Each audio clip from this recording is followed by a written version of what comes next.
वेदान्तविदो वदन्ति परमं प्रधानं पुरुषं तथान्य विश्वोदिगतिकारिणीश्वरं वा तस्मै नमो विघ्नविनाशिनाय।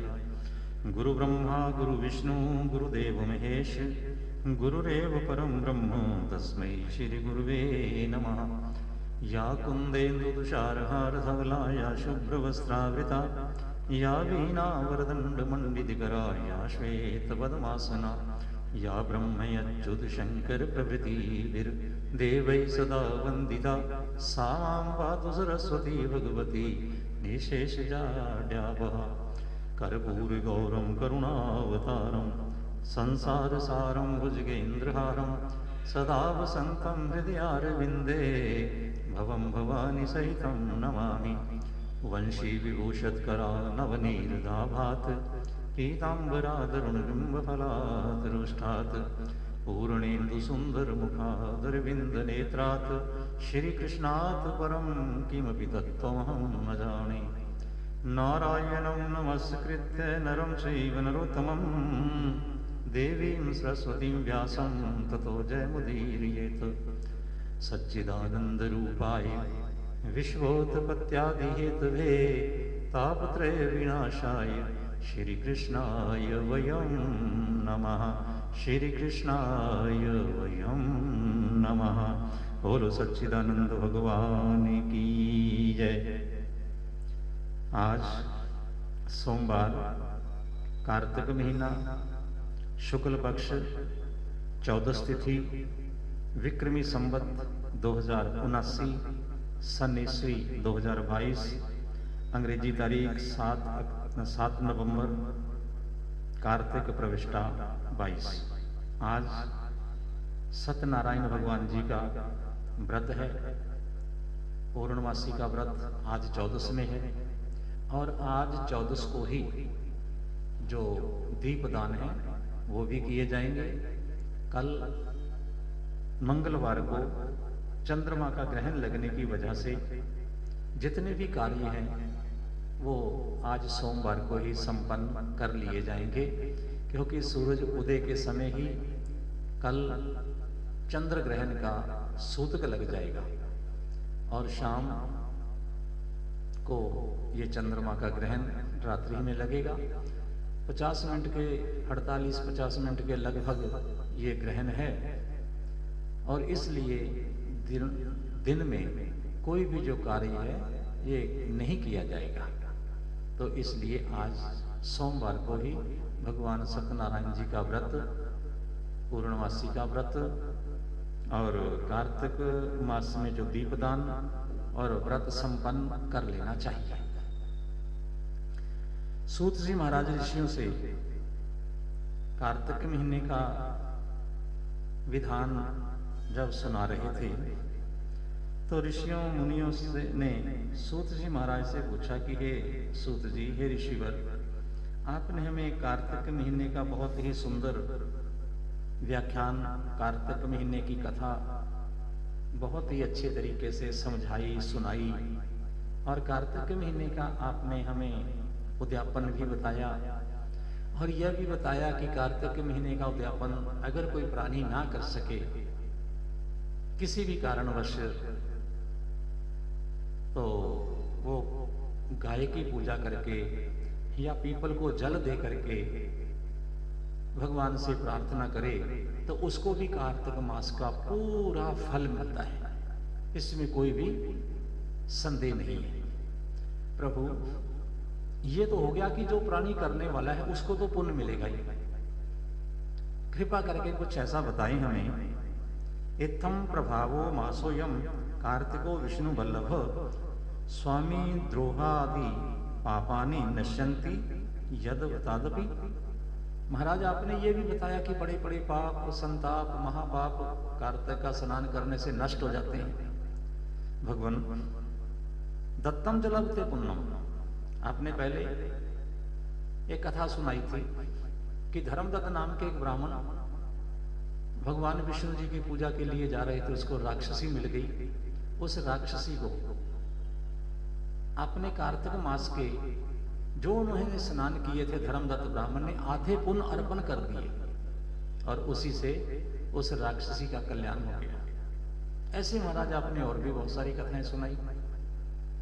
अब देने से तो आदमी को पुण्य मिल जाता है कि आपने कोई संकल्प करके मेरे निमित्त दे दिया या मैंने आपके निमित्त कुछ दे दिया, ये तो देने लेने का संबंध बना हुआ है। महाराज बिना दिए हुए भी मिलता है कि नहीं मिलता, यह कृपा करके बताइए। सूत जी महाराज ने ऋषियों को बताया कि ऋषियों, आपने जो प्रश्न किया है बहुत ही उत्तम, बड़ा श्रेष्ठ और ये ज्ञान देने वाला है।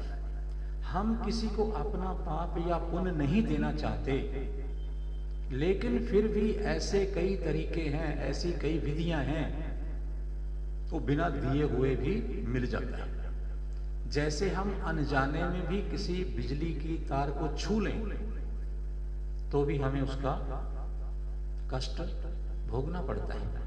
तो ऐसे हमारे पाप और पुण्य हैं। हम नहीं चाहते कि हमारा पुण्य किसी के पास चला जाए, हम नहीं चाहते कि किसी का पाप हमारे पास आ जाए, लेकिन फिर भी कुछ रास्ते ऐसे हैं जो बिना दिए हुए भी आदमी के पाप और पुण्य उसको मिल जाते हैं। और वो कैसे है? पहले तो भगवान ने बताया कि सतयुग के अंदर एक आदमी अच्छा या बुरा कर्म करते थे तो देश ग्राम कुलानी, उसके देश को, सारे मुल्क को उसका अच्छा या बुरा फल मिलता था। राजा यज्ञ करता था, राजा का यज्ञ सारी प्रजा में उसका पुण्य सभी को मिलता था। यानी एक आदमी का अच्छा बुरा जो भी फल है, उसका पाप है, उसका पुण्य है, उसका यश है, उसका अपयश है, तो सारे देश में वो फैल जाता था। सभी देशवासियों को उसके पाप और पुण्य का फल मिलता था। उसके बाद में क्या आया? उसके बाद में आगे त्रेता युग। त्रेता युग में एक आदमी का पाप और पुण्य सारी नगरी को, सारे गांव को, सारे शहर को एक आदमी का पाप और पुण्य उसका फल मिल जाता था बिना किए हुए। द्वापर युग आ गया। द्वापर युग में जो आदमी अच्छा या बुरा कर्म करता है, उसके सारे खानदान को, उसके भाई बंधुओं को, उसके मित्रों, उसके जो शरीक का भाईचारा है, उसका परिवार, जो उसका कुटुंब है, उसको उसका पाप और पुण्य मिलता था। और कलयुग में क्या है? कलौ तो केवलम कर्ता फल भुक पुण्य पाप्यो। जो आदमी करने वाला है ना, पाप करे या पुण्य करे, जो करे सो भरे। जो आदमी करता है उसी को ही उसका अच्छा या बुरा फल मिलता है। लेकिन फिर भी कुछ ऐसे तरीके हैं, कुछ ऐसे साधन हैं, कुछ ऐसे नियम हैं, जिन नियमों के माध्यम से बिना दिए हुए, बिना किए हुए हमें पाप और पुण्य की प्राप्ति हो जाती है। और वो कैसे प्राप्त होती है? सूत जी कह रहे कि देखो, एक पात्र में भोजन करने वाला जो प्राणी है, और वो पाप और पुण्य का भागीदार बन जाता है। आधा पाप और आधा पुण्य। यानी कि आज हमने किसी के साथ बैठ करके भोजन कर लिया ना, एक ही बर्तन में, एक ही पात्र में, तो आज हमने जो भी पाप, जो पुण्य किया है, उसका आधा आधा हमको मिल जाएगा। एक जगह पर हवन करने से और उसका हमें चौथा हिस्सा पाप और पुण्य का मिल जाता है। और किसी के लिए बुरा सोचने पर पाप और पुण्य उसकी हमें ये प्राप्ति हो जाती है। हम किसी के लिए अच्छा या बुरा सोचते हैं, उससे भी हमें दूसरे के पाप और पुण्य का 100वां हिस्सा मिलता है। आप अगर मेरे लिए बुरा सोचते हो तो मेरे पापों का आपको 100वां हिस्सा मिलेगा। मेरे लिए अच्छा सोचते हो, मेरे पुण्यों का आपको 100वां हिस्सा मिलेगा। मैं आपके लिए बुरा सोचता हूं तो आपके पाप का मुझे 100वां हिस्सा मिल जाएगा, 1%। अगर मैं आपके लिए अच्छा सोचता हूं तो आपके पुण्य का मिलेगा, अगर बुरा सोचता हूं तो आपके पाप का मुझे 100वां हिस्सा मिलेगा। चाहे स्त्री हो या पुरुष हो, एक पंक्ति में बैठ करके, एक लाइन में बैठ करके जब किसी लंगर में, भंडारे में, ब्रह्म भोज में भोजन किया करवाया जाता है, उन बीच में से बैठे उनके बीच में से निकल करके जो आदमी जाता है, 4 आदमी बैठे हुए भोजन कर रहे हैं, उनके बीच में से जो क्रॉस करके उनको जाता है, निकल जाता है, तो उसका भी उसको पाप और पुण्य ये मिलता है। कोई प्राणी अगर स्नान करता है किसी तीर्थ में या कहीं पे भी, या कोई संध्या बंदन कर रहा है, कोई पूजा पाठ कर रहा है, उसको जाकर के हम स्पर्श करते हैं, उससे वार्तालाप करते हैं, तो उसके भी पाप का 6वां हिस्सा हमें बिना दिए हुए मिल जाता है। तो कोई आदमी दूसरे के धन को धर्म के लिए ले आता है, दूसरे का धन हमने ले लिया कि वहां पे जागरण हो रहा है, उसके लिए आप भाई चंदा दे दो। कोई तीर्थ यात्रा पे जा रहा है कि भाई मेरे को कुछ धन दे दो। किसी जगह पर मंदिर का, किसी धार्मिक स्थान का निर्माण हो रहा है, उसके लिए धन ले लिया, लेकिन वो धन वहां पे उसने लगाया नहीं। दान करने वाले को तो उसका पूरा फल मिलेगा, लेकिन जो दान लेकर के उसको गलत जगह पर लगाता है, उसको उस व्यक्ति के जो पाप हैं वो आधे मिल जाएंगे। किसी से हमने धन ले लिया, किस बहाने से लिया?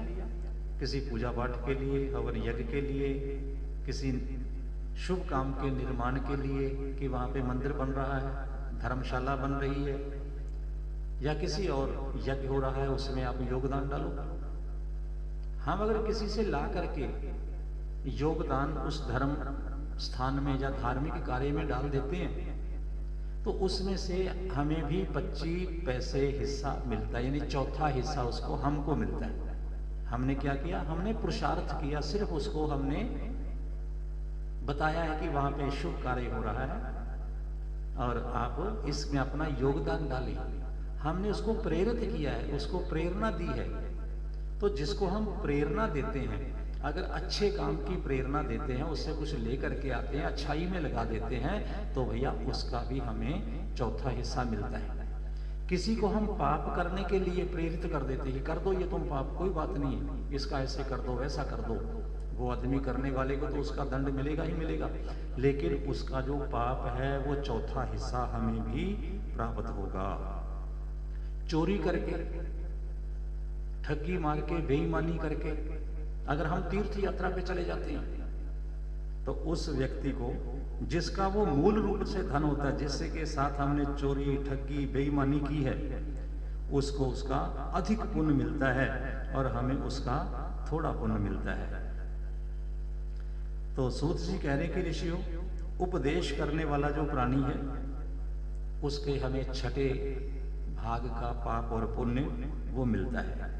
राजा का 6वां हिस्सा पाप और पुण्य का प्रजा को मिलता है, प्रजा का अपने राजा को मिलता है, और बाप का अपने पुत्र को, पुत्र का 6ठा हिस्सा अपने पिता को, और धर्म पत्नी का, पति का आधा पुण्य और पाप ये उसके जीवन साथी को मिलता है।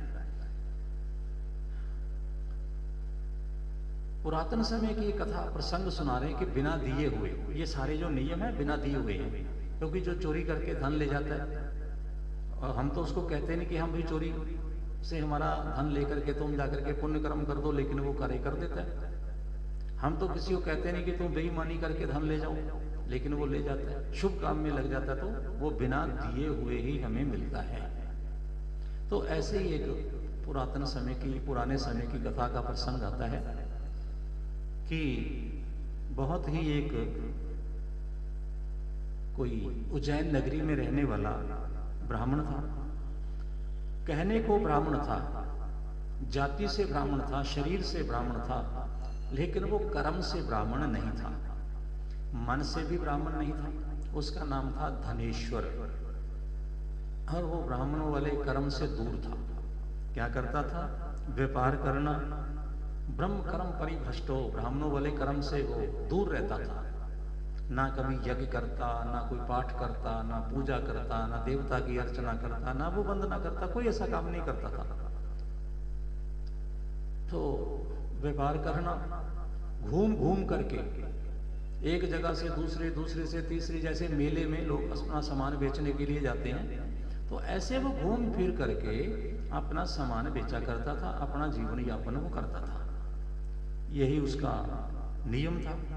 इसी नियम के चलते चलते एक बार क्या हुआ, धनेश्वर नर्मदा नदी के किनारे पर, जो गुजरात में बहती है, नर्मदा नदी के किनारे पर चला गया। देवी योग से क्या हुआ, कार्तिक का महीना आ गया, वहां पे लोग स्नान के लिए इकट्ठे हो गए, मेला लग गया। और उसने देखा कि काफी लोग यहाँ पे रह रहे हैं, वो नित्य नई अपनी वस्तुएं लाता बेचता, और लोग वहां पे उसका का जो सामान था उसको खरीदते थे। ऐसे करते करते उसने 1 महीने का समय वहां पे व्यतीत कर दिया। जब उसका 1 महीना वहां पे व्यतीत हुआ तो पूर्णमासी का दिन था। पूर्णमासी वाले दिन सभी लोगों ने दीपदान किए, भगवान की पूजा की, अर्चना की, क्योंकि पूजा अर्चना वंदना कथा स्तुति सत्संग ये तो हर रोज होता था। लेकिन अंतिम दिन जो दीपदान किया जाता है उसका विशेष महत्व है। भगवान नारायण और भगवान शिव की प्रसन्नता के लिए ये दीपदान किया जाता है। जल में दीप को तारा जाता है। जो गंगा जी में जाते हैं वो दीपदान करते हैं, जमुना जी में जाते हैं और किसी नदी के किनारे, या जो कार्तिक महीने का स्नान करने के लिए जाते हैं ना, तो पंजाबी भाषा में उसको कहते हैं तुले तारना, यानी कि वो एक किसी गत्ते के ऊपर या डोने में फूल वगैरह रख करके, पत्तियां रख करके, कुछ उसके साथ खील मिठा रख करके और दीपक जला करके उसको जल प्रवाह करते हैं।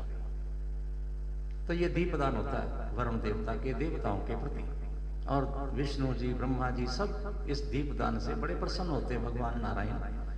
तो उस दिन क्या था, सभी लोगों ने जब पूर्णमासी का दिन आया अपना दीपदान किया, बड़ा उत्सव मनाया गया। कोई भगवान का कीर्तन कर रहा है, कोई नाच रहा है, कोई भगवान का भजन कर रहा है, नमो भगवते वासुदेवा, इसी ध्वनि में कोई मस्त होकर के नृत्य कर रहा है। कहीं पे हवन यज्ञ हो रहा है, कहीं पे दान हो रहा है। और वो जो धनेश्वर ब्राह्मण है अपना सामान बेचते सारा मेला देख रहा है, वो घूम फिर रहा है।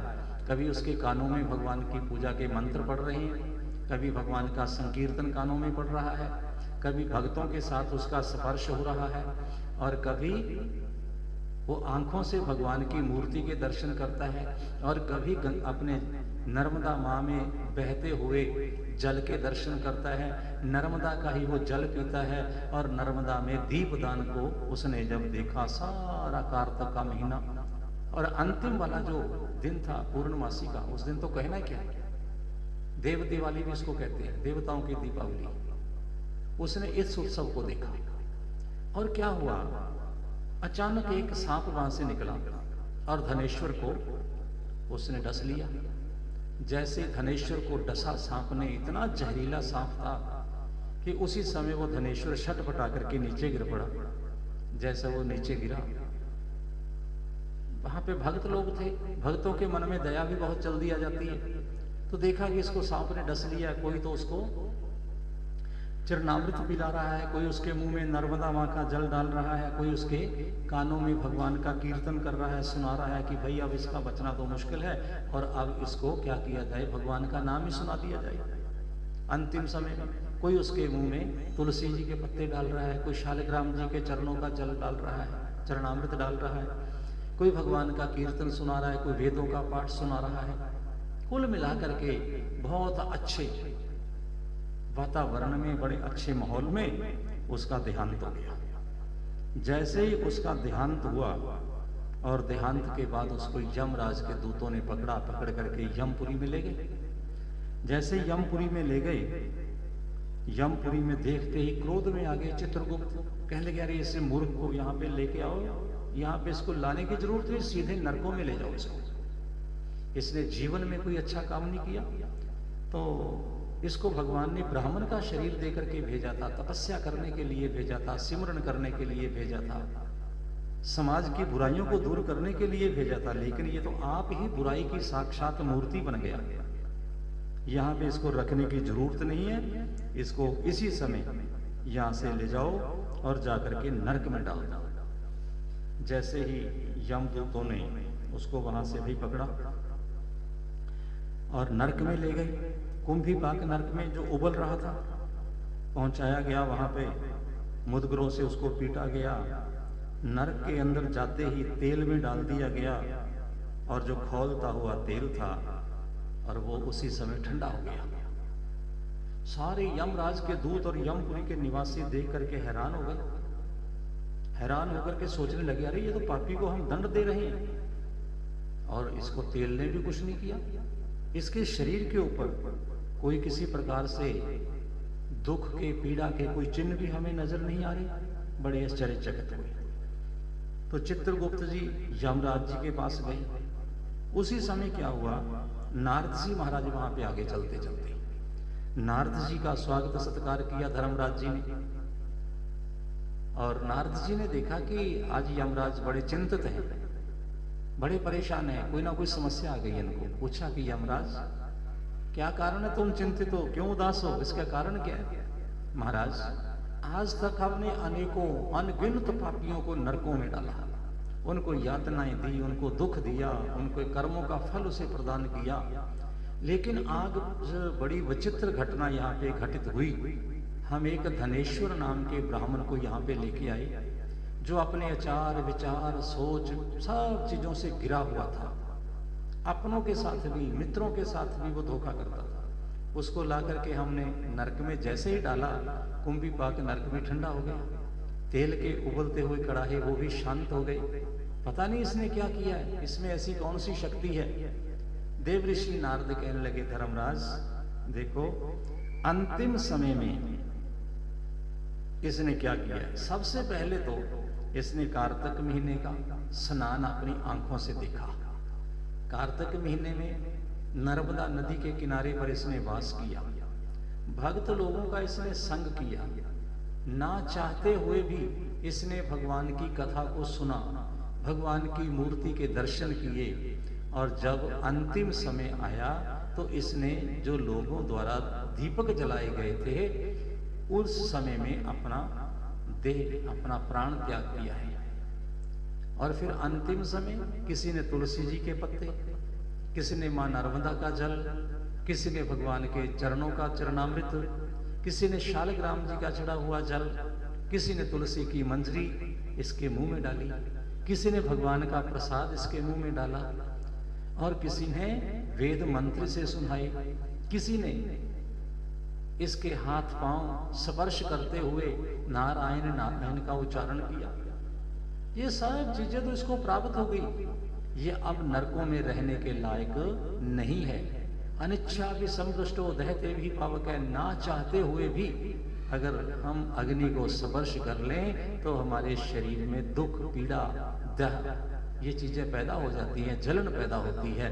तो ऐसे ही भगवान के नाम की विशेषता है कि ना चाहते हुए प्राणी के कानों में पड़ जाए, ना चाहते हुए भी जुबान से भगवान का नाम निकल जाए तो उस जीव का भी कल्याण हो जाता है। एक हम कोई कागज का टुकड़ा ले लें या हम कोई वस्त्र ले लें, कोई वस्तु ले लें, उसको लेकर के पानी के अंदर छोड़ दें तो वस्तु गिल्ली हो जाती है। वरुण देवता ये नहीं देखते कि इसने गलती से या अचानक छोड़ दी है या गिर गई है।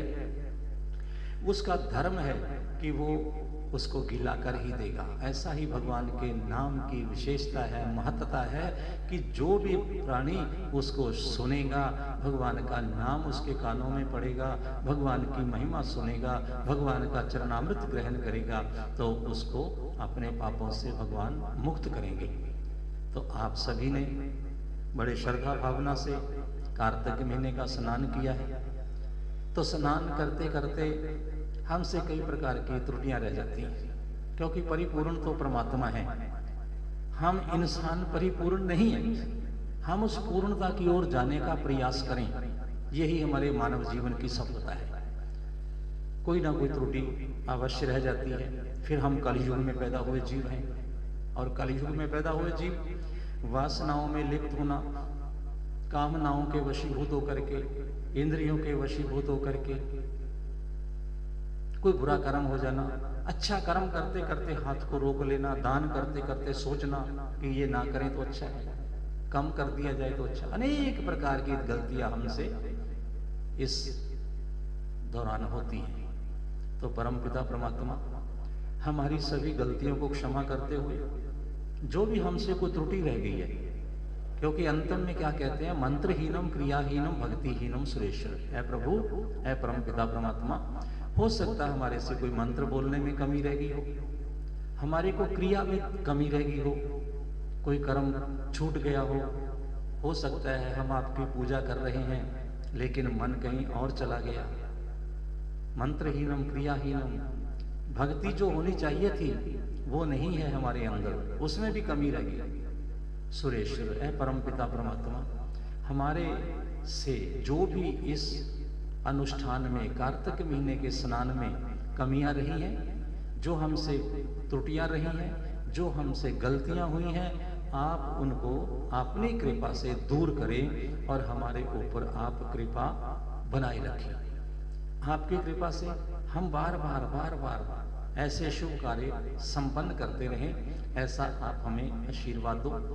तो कथा सुनते हुए, कथा कहते हुए कई प्रकार की गलतियां भाई मुझसे भी हुई होंगी, कई प्रकार की कथाएं इधर उधर की भी कुछ बीच में आ गई होंगी, कुछ हो सकता है विशेष रूप को संक्षेप में कह दिया हो कथा को, जो भी इसमें कोई मेरे से भी त्रुटि हुई है तो आप सभी लोग उसके लिए भी क्षमा करें।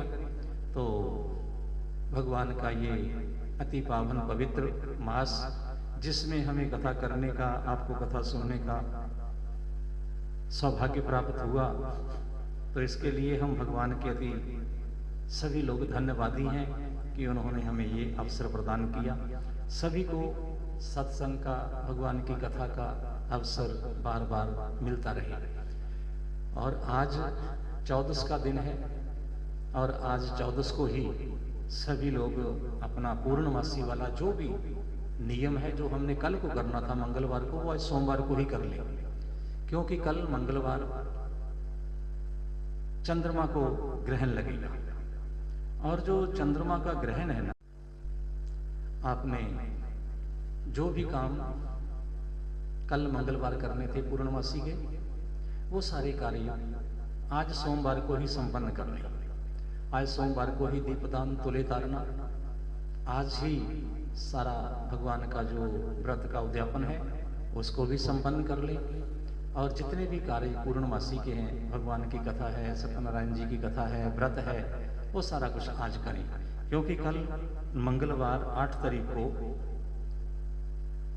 सायंकाल चंद्रमा को ग्रहण लगेगा। और चंद्रमा के ग्रहण का जो समय है ये 5:33 से प्रारंभ हो जाता है। शाम को 5:33 से ये ग्रहण प्रारंभ होगा, हमारे दिखाई देगा। ग्रहण तो इससे पहले लग जाएगा, लेकिन हमें जो दिखाई है ना इधर पंजाब में, वो लगभग 5:33 से लेकर के और 6:20 तक ये रहेगा। कहीं 1 मिनट आगे कहीं पीछे, ज्यादा अंतर नहीं आएगा। तो ग्रहण से पहले ये सूतक शुरू हो जाता है। तो जब सूरज उदय होते हैं ना प्रातःकाल, उसी समय ये सूतक प्रारंभ हो जाएगा। और सूरज उदय का जो समय है ये अपने मंगलवार को ये 6:54 पर सूरज उदय का समय है। यानी कि ये जो ग्रहण का सूतक है वो तभी से ही शुरू हो जाएगा, प्रातःकाल से ही। तो जिसने जो भी कोई मंगलवार को भगवान की पूजा वगैरह करनी है वो अपना 6:45 बजे से पहले सारी पूजा संपन्न कर लें। और उसके बाद में मंदिरों के कवाड़, मंदिरों के द्वार बंद हो जाएंगे। और बाकी जितना भी पूर्णमासी का कार्य है, तुले तारना है वो भी आज तार लें, भगवान जी का जो व्रत है वो भी आज कर लें, मंदिर में या अन्य किसी स्थान पर कुछ दान करना है तो उसको भी आज ही पूर्ण कर दें, क्योंकि कल ग्रहण के कारण कोई भी शुभ कार्य संपन्न नहीं होगा। ग्रहण के सूतक में ज़्यादा से ज़्यादा भगवान का चलते फिरते सिमरन करें। ग्रहण के समय में बैठ करके एक जगह पर भगवान का कोई भी पुस्तक लेकर के गीता जी का पाठ करें, रामायण जी का पाठ करें, हनुमान चालीसा का पाठ करें, या आपने जो गुरु मंत्र ले रखा है उसका जाप करें। और ना कुछ हो सके ओम नमः शिवाय, ओम नमः शिवाय इस मंत्र की माला फेरें, या ओम नमो भगवते वासुदेवाय इस मंत्र का जाप करें, जो 50 मिनट के लगभग का समय है ग्रहण का, उसमें इस मंत्रों का जाप करें तो अधिक इसका लाभ होता है। उसी के बीच में जो आपने दान करना है, कोई घृत वगैरह का दान करना है, किसी वस्तु का दान करना है, उसमें निकाल करके रख दें। ग्रहण के बीच में जो दान की वस्तु निकाली जाती है वो किसी मंदिर में नहीं देनी, वो किसी मंदिर में नहीं देनी है, किसी भगवान जी की मूर्ति के आगे नहीं अर्पण करनी। केवल और केवल उस ग्रहण काल में निकाली हुई वस्तु को शनि मंदिर में ही दान करें, या जो ग्रहण का दान लेने वाले लोग हैं उन्हीं को ही वो दान करके दें। अन्य किसी भी वस्तु को किसी भी मंदिर में किसी ब्राह्मण को नहीं देना चाहिए, ऐसा ग्रंथों का कथन है। तो कल को ग्रहण की वजह से सारे कार्य आज सोमवार को संपन्न हो जाएं। तो इन्हीं शब्दों के साथ आपने कार्तिक मास की कथा को बड़ी भक्ति भावना से घर बैठ करके श्रवण किया, और भगवान आपकी मनोकामना पूर्ण करे। कार्तिक स्नान की पूर्ति पर आपको बहुत सारी शुभकामनाएं, और आगे से भी हम इसी YouTube चैनल के माध्यम से आप तक हमारी जो भी यहाँ पे कथाएं हैं, जो प्रसंग हैं, जो सत्संग है, उसको पहुँचाने का प्रयास करेंगे। और अपने मित्र दोस्तों को, अपने परिवार को इनके साथ जोड़ करके रखें, ताकि आने वाले वार त्योहार, उनके महात्म आप तक समय सिर पहुँचते रहें। बोलो सच्चिदानंद भगवान।